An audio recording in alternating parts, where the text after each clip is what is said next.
Hello, welcome to Minivation Studios. Michael here, and today I'm going to be talking about the speed and economics of Brightline, Florida's higher speed train. And I've actually made 2 videos on Brightline already, so if you guys would love to check it out, I've left the video links to those 2 videos in the description below. And I highly recommend that you guys go watch it because it gives you a lot of background information about what Brightline is and just how amazing that this train is. But anyways, I have seen many people, though, despite how amazing Brightline is, they have said they have 2 major complaints for it. Either that it is too slow or too expensive. Well, that's why I decided to create this 2-part video mini-series in order to see if Brightline really is too slow or too expensive. So let's get started. So the first thing that I want to do is I want to compare Brightline's speed with 2 other modes of transportation here in America, which is the Acela Express and the automobile. Now, I think people get way too caught up in terms of the maximum speed or capability of a transportation system. I mean, like, yes, it is very nice to have a 200-mile-per-hour bullet train, but if that transportation system only does that speed for only 10 miles of a 200-mile system, then basically that 200 miles per hour capability is useless. What I think is a much more useful way of determining the speed of a transportation system is actually average miles per hour, because if it can sustain that maximum speed throughout the system, then that means that the maximum speed of the system is better utilized, and my comparison here is actually going to demonstrate that perfectly. For you can see, the maximum miles per hour of Brightline is 79 miles per hour, while the Acela Express has a maximum miles per hour of 150. So if you just compare these raw statistics, then that means that the Acela Express on paper should be twice as fast compared to Brightline. But I'm going to show you guys that is not the case. So let's take a look at Brightline first.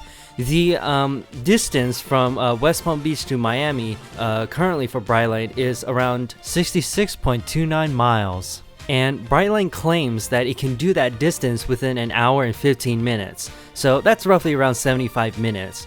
Now, using the principle of cross multiplication, if you take 60 minutes and times it by 66.29 miles, take the product of that and divide it by 75 minutes, then you can see that the average miles per hour of Brightline comes to around 53, which is not too bad because that's pretty close to the maximum speed that the system is capable of. Now, let's take a look at what the Acela Express can do. According to Wikipedia, the length of the Acela Express system is around 457 miles, and the best time that the train can accomplish that distance is around 398 minutes. So if we do the same cross multiplication calculations that I did for Brightline, it should come out to around 69 average miles per hour for the Acela Express. As you can see, 69 is clearly not twice the speed of 53 average miles per hour that Brightline can do. So I hope you guys can understand what I'm talking about, like why is average miles per hour much more important than the maximum speed of a system. But we're not actually done with comparing the Brightline with the Acela Express trains yet, because actually Brightline is currently expanding their railway from the West Palm Beach station all the way to the Orlando International Airport.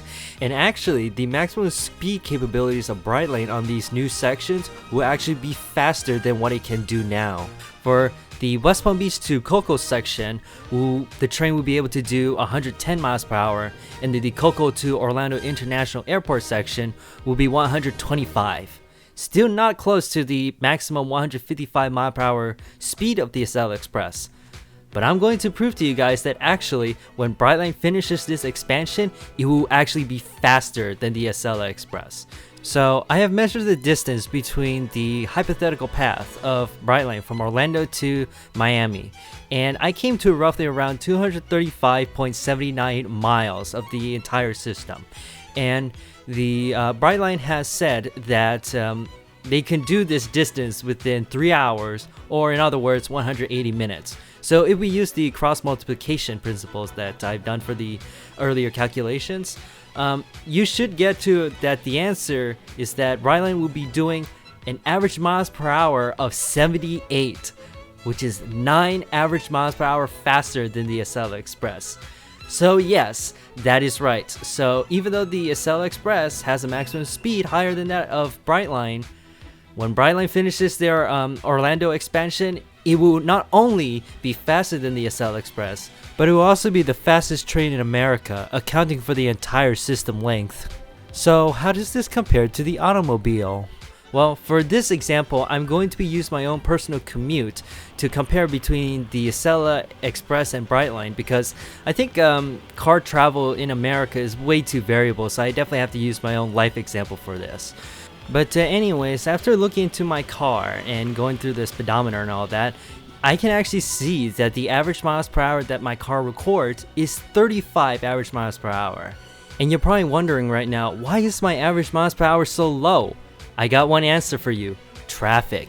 We as Americans have an ever-increasing problem with dealing with traffic, as there are more, like cars that are being poured on into these interstates and all that. Even though that these roads actually do allow us to travel at 70 miles per hour, but because of how big traffic gets, we can only do 35 average miles per hour. And if you don't believe me, let's run the math, and I'll show you guys, my speedometer is not lying to me. So I currently commute from Ruskin, Florida, all the way to Tampa, Florida, to get to my school, USF, and that's roughly around a distance of around 33.5 miles.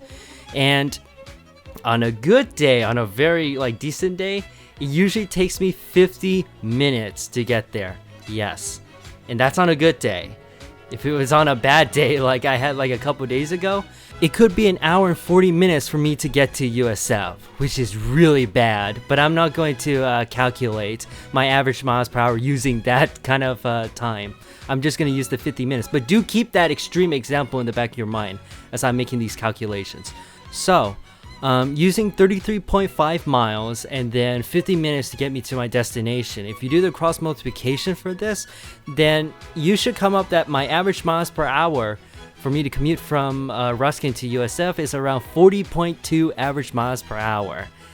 And of course, if you include the bad times, of course, my average miles per hour is going to be lower, and thus proving that my speedometer is not lying at all.